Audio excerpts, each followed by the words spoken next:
साथियों नमस्कार। जय हिंद, जय Bharat. History by captain doctor Rajendra ji Maan Singh. ऐतिहासिक अध्ययन और अनुसंधान की इस कक्षा में मैं captain doctor Rajendra, associate professor department of history, government Dungar college Bikaner, आप सभी का स्वागत और अभिनंदन करता हूँ। विद्यार्थियों, अध्ययन और अनुसंधान की इस कक्षा में मैं आज आपसे बात करूँगा राजकीय डूंगर महाविद्यालय बीकानेर के बीए पाठ प्रथम के प्रथम प्रश्न पत्र प्राचीन भारतीय इतिहास के अध्ययन के संबंध में। विद्यार्थियों, इससे पहले की कक्षा में मैंने आपसे बात की थी मौर्य साम्राज्य के पतन की प्रक्रिया और मौर्य कला, संस्कृति और इससे जुड़े हुए विविध तथ्यों के बारे में। अध्ययन की इस प्रक्रिया को उसी श्रृंखला में आगे बढ़ाते हुए आज मैं आपसे बात करने वाला हूँ प्राचीन भारतीय इतिहास के उस राजवंश के बारे में जिसे मगध का प्रथम ब्राह्मण राजवंश कहा जा सकता है। जैसा कि हर्ष चरित्र के लेखक बाणभट्ट ने अपने विवरण में लिखा है कि सेनानी पुष्यमित्र शुंग ने धोखे से प्रज्ञा दुर्बल अंतिम मौर्य सम्राट वृत्रथ की हत्या उस समय कर दी जबकि वह सेना का निरीक्षण कर रहा था। हर्ष चरित्र का विवरण और बाणभट्ट जो उसका लेखक था वह अपने विवरण में सेनानी पुष्यमित्र शुंग को अनार्य बताता है, निम्न कुलोत्पत्ति बताता है, लेकिन वास्तव में ऐसा पूरी तरीके से सत्य नहीं है, क्योंकि इससे पहले के विवरण में मैं आपसे काफ़ी सोर्सेज का उल्लेख कर चुका हूँ जिसके आधार पर पुष्यमित्र शुंग को ब्राह्मण बताया जाता है। और ये कहा जाता है कि जीविका का संकट पैदा होने के कारण पुष्यमित्र शुंग ने एक सैन्य वृत्ति को अपना लिया, एक क्षत्रिय कर्म को अपना लिया। और मनुस्मृति में भी लिखा है कि आपातकाल में यह जीविका का संकट पैदा हो जाने पर ब्राह्मण चाहे तो शास्त्र धारण कर सकता है।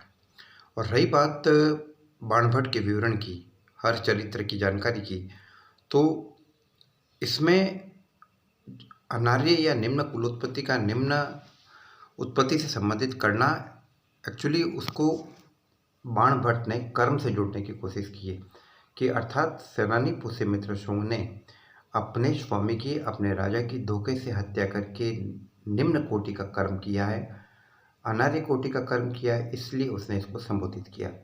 चाहे जो भी हो, लेकिन विद्यार्थियों अधिकांश प्रमाण हमारे पास जो भी उपलब्ध होते हैं वह पुष्यमित्र शुंग को और उसके राजवंश को ब्राह्मण से संबंधित करते हैं। एक जानकारी हमें इस बारे में और भी मिली जिसका मैंने आपसे कल उल्लेख किया था। इतिहासकार महोपाध्याय पंडित हरप्रसाद शास्त्री का विवरण। पंडित हरप्रसाद शास्त्री शुंग राजाओं के पीछे मित्र होने के कारण उनको पारसिक राजाओं से संबंधित करते और सूर्य का उपासक बताते, लेकिन ये विवरण पूरी तरीके से प्रमाणित नहीं है।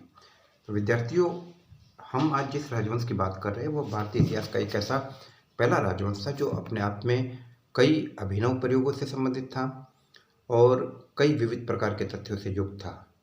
सेनानी पुष्यमित्र शुंग ने जिस शुंग राजवंश की स्थापना की थी वह एक ऐसा दौर था जब मगध साम्राज्य की प्रतिष्ठा निम्नतम धरातल पर पहुंच चुकी थी। मौर्यों की धार्मिक नीति के कारण और उनकी कमजोर सैन्य नीति के कारण साम्राज्य की सीमाएं संकट में आ गई थी और साम्राज्य की सीमाओं पर यवन हमलों का संकट पैदा हो गया था। तो ऐसी स्थिति में सेनानी पुष्यमित्र शुंग ने समाज के सभी वर्गों को अपने साथ लिया और उसने सेना को यह कहा कि आप मेरा साथ दीजिए, मैं आपका खोया हुआ गौरव और सम्मान पुनः दिलाऊंगा। समाज के एक प्रभावी वर्ग, ब्राह्मण वर्ग को उसने अपने प्रभाव में यह कहते हुए लिया कि आप मेरा समर्थन कीजिए, मैं बंद पड़े हुए वैदिक यज्ञ और कर्मकांडों को पुनः चालू कराऊंगा। तो कहने का मतलब ये कि उसने सभी वर्गों का सहयोग लेकर अपने साम्राज्य को मजबूत करने का प्रयत्न किया। उसके बारे में विवरण ये मिलता है कि उसने एक नहीं बल्कि दो अश्वमेध यज्ञों का संपादन किया। पतंजलि के महाभाष्य में जिसमें जानकारी अनद्यतन लंग लकार में मिलती है, जिसका मतलब यह है कि पुष्यमित्र शुंग के लिए उन्होंने अश्वमेध यज्ञ का संपादन किया। पुष्यमित्र शुंग द्वारा कराए गए अश्वमेध यज्ञ की जानकारी हमें उसके वंशज धनदेव के अयोध्या अभिलेख से भी प्राप्त होती है। तो विद्यार्थियों, पुष्यमित्र शुंग की धार्मिक नीति का आज मैं आपको विशेष रूप से उल्लेख करूंगा और उसके बाद आगे की कक्षा में मैं आपको जानकारी दूंगा पुष्यमित्र शुंग के राजनीतिक मिशन और राजनीतिक अभियानों के बारे में। विद्यार्थियों, पुष्यमित्र शुंग की धार्मिक नीति के बारे में हमें अलग अलग प्रकार की जानकारी मिलती है और चूंकि आप उस स्थिति को समझने का प्रयत्न कीजिए शुंगों से पहले मौर्यों के समय में बौद्ध धर्म मौर्यों का राजकीय धर्म था और बौद्धों से पहले वैदिक धर्म को प्रमुखता थी। राजकीय ग्रांट, रॉयल ग्रांट, शाही दान और अनुदान का काफ़ी हिस्सा ब्राह्मणों को दान के रूप में मिलता था। यज्ञों की प्रतिष्ठा थी। लेकिन जब से मौर्यों ने बौद्ध धर्म को राजकीय धर्म घोषित किया, तब से बड़े पैमाने पर जो रॉयल ग्रांट या धन का प्रवाह, अनुदान जो ब्राह्मण वर्ग को जाता था, उसका काफ़ी बड़ा हिस्सा बौद्धों को जाने लगा।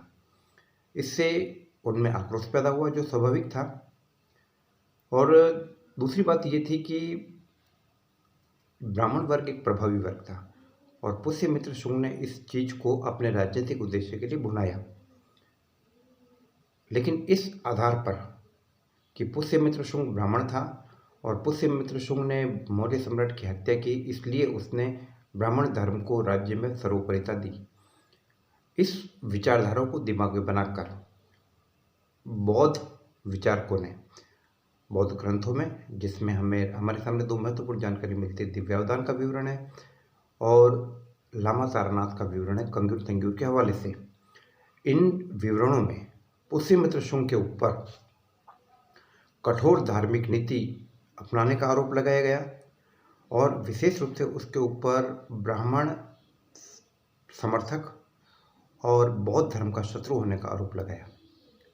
विद्यार्थियों, इस तथ्य का अगर गंभीरता से विश्लेषण किया जाए तो मैं आपको ये बताना चाहूँगा कि इस बात में कोई भी संदेह नहीं है कि पुष्यमित्र शुंग ब्राह्मण था, इसलिए व्यक्तिगत रूप से ब्राह्मण धर्म का समर्थक था और उसका झुकाव ब्राह्मण धर्म की तरफ हो सकता है।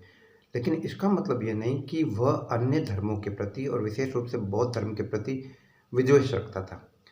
चूंकि इतने समय तक, मौर्यों के समय तक, शाही दान, रॉयल ग्रांट बौद्धों को मिला, इसलिए अगर उसमें थोड़ी सी भी कमी आई, जो निश्चित रूप से आई होगी, तो ऐसी स्थिति में उनका असंतुष्ट होना स्वाभाविक है। इसलिए उन्होंने पुष्यमित्र शुंग पर जो आरोप लगाए हैं वो पक्षपात युक्त थे, वो पूर्वाग्रह युक्त थे।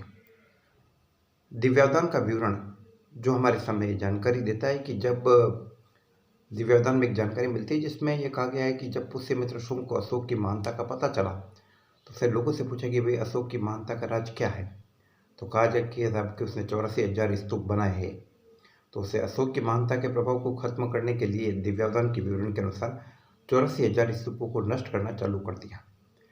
लेकिन इस प्रक्रिया में जब वह पाटलिपुत्र के कुकुटाराम विहार के पास पहुंचा तो उसे, उसके सैनिकों को वहां पर भयानक सिंह गर्जन की ध्वनि सुनाई थी और ऐसा प्रतीत हुआ कि उसके अंदर, विहार के अंदर बड़ी तादाद के अंदर सिंह है। तो घबरा कर वो वापस लौट आया। लेकिन दिव्यावदान ये लिखता है कि कुकुटाराम विहार बच गया, लेकिन बाकी विहार और स्तूप और ये नहीं बच पाए। तो ऐसी स्थिति में यह आरोप लगाया जाता है कि उसने 84,000 स्तूपों को, विहारों को नष्ट करने की कोशिश की और काफ़ी हद तक वो कामयाब हुआ। लेकिन ऐसी बात नहीं थी, क्योंकि बाद में आने वाले चीनी यात्री फाहियान ने बड़ी संख्या में अशोक द्वारा निर्मित इन स्तूपों को भी दिखाया, बौद्ध विहारों को भी दिखाया। तो ऐसी स्थिति में यह आरोप लगाया जाना कि पुष्यमित्र शुंग ने 84,000 स्तूपों को नष्ट किया, इसमें पूरी तरीके से प्रामाणिकता नहीं की जा सकती। क्योंकि जब हमारे सामने भरूच और सांची के स्तूपों के प्रमाण है जहाँ उसने कुछ निर्माण कार्य कराया, ठीक है, लकड़ी के स्थान पर उसने वुडन वर्क कराया, तो ऐसी स्थिति में पुष्यमित्र शुंग के ऊपर ही आरोप नहीं लगाया जा सकता। दूसरी बात ये कहा जाता है कि इन स्तूपों को और विहारों को नष्ट करने की प्रक्रिया में घूमते घूमते पुष्यमित्र शुंग शाकल अर्थात सियालकोट पहुंचा। शाकल अर्थात सियालकोट में वहां जाकर उसने घोषणा की कि जो कोई भी व्यक्ति उसे बौद्ध भिक्षु का सर काट कर देगा वह उसे 100 दिनार इनाम में देगा। तो इसके ऊपर भी इसकी प्रामाणिकता के ऊपर भी प्रश्न चिन्ह लगाया जा सकता है, क्योंकि उस वक्त शाकल इंडो बैक्ट्रियन ग्रीक्स के हाथ में था। तो जो बौद्ध धर्म के समर्थक थे, तो किसी बौद्ध स्टेट में जाकर, बौद्ध राज्य में जाकर ये घोषणा करना कि बौद्ध भिक्षु का सर काट कर दिया जाए तो 100 दिनार इनाम में दिया जाएगा, वह हास्यास्पद है। और इसके अलावा इतिहासकार को यह कहना है कि दिनार नाम का सिक्का उस दौर में प्रचलित ही नहीं था। तो कहने का मतलब यह है कि पुष्यमित्र शुंग के ऊपर जो ये आरोप लगाए गए वो पूर्वाग्रह से युक्त है। क्योंकि अगर वाकई वो बौद्ध धर्म का शत्रु होता तो स्तूप और विहार सुरक्षित नहीं रहते, सांची और भरूच और ये सारी चीज़ें सुरक्षित नहीं रहती। पुष्यमित्र शुंग ब्राह्मण होने के साथ से पहले एक राजनीतिज्ञ राजा था और एक चतुर राजनीतिज्ञ, और राजा अपनी सत्ता को मजबूत बनाए रखने के लिए किसी को भी अपना शत्रु नहीं बनाना चाहेगा। तो ऐसी स्थिति में हम ये कह सकते हैं कि पुष्यमित्र सिंह के ऊपर जो भी आरोप लगाए गए वह बायस से, पूर्वाग्रह से युक्त थे। और चूंकि व्यक्तिगत रूप से ब्राह्मण था तो इस बात में संदेह नहीं किया जा सकता कि उसने बंद पड़े वैदिक यज्ञ और कर्मकांडों को पुनः चालू कराया होगा और सब कुछ किया होगा। लेकिन जो मुख्य बात ये थी कि उसके ऊपर कठोर धार्मिक नीति या बौद्ध विरोधी नीति होने का जो आरोप लगाया गया उसको प्रमाणिक पूरी तरीके से नहीं माना जा सकता। तो विद्यार्थियों, आज की कक्षा में मैंने आपसे चर्चा की पुष्यमित्र शुंग की धार्मिक नीति के बारे में। कल मैं आपसे चर्चा करूंगा उसके राजनीतिक अभियानों के बारे में, और यह आपको बताने का प्रयत्न किया जाएगा कि किस प्रकार से विदर्भ के ऊपर हमला किया गया और किस प्रकार से साम्राज्य की सीमाओं पर आए हुए यूनानियों को पीछे धकेला गया। क्योंकि विद्यार्थियों, यूनानी हमलों का संकट काफ़ी गहराया गया था और हमें जानकारी मिलती है कि अरुणाद यवनो साकेतम, अर्थात दुष्ट यवनों ने साकेत का घेरा डाल दिया, अयोध्या का घेरा डाल दिया। अरुणाद यवनो माध्यमिका नगरी चित्तौड़ तक पहुंच गए और हमें इस बात की जानकारी मिलती है कि पुष्यमित्र शुंग के पौत्र अग्निमित्र के बेटे वसुमित्र ने यूनानियों को हराया और उन्हें सिंधु नदी के पार खदेड़ दिया। और अश्वमेध यज्ञों के बारे में भी जानकारी मिलती है। तो इन तमाम बातों के बारे में मैं आपसे कल यानी आगे की कक्षा में आपसे और ज़्यादा बात करूँगा। आपको किसी प्रकार का कोई संदेह हो, कोई भी जानकारी हो, तो आप मेरे से 9928482295 मेरे व्हाट्सएप नंबर है। मेरे यूट्यूब चैनल पे भी आप इस बारे में इंक्वायरी कर सकते हैं। विद्यार्थियों, इस कोरोना काल में हम आपके बेहतरीन अध्ययन के लिए हमेशा तत्पर रहे और रहेंगे। जय हिंद, जय भारत।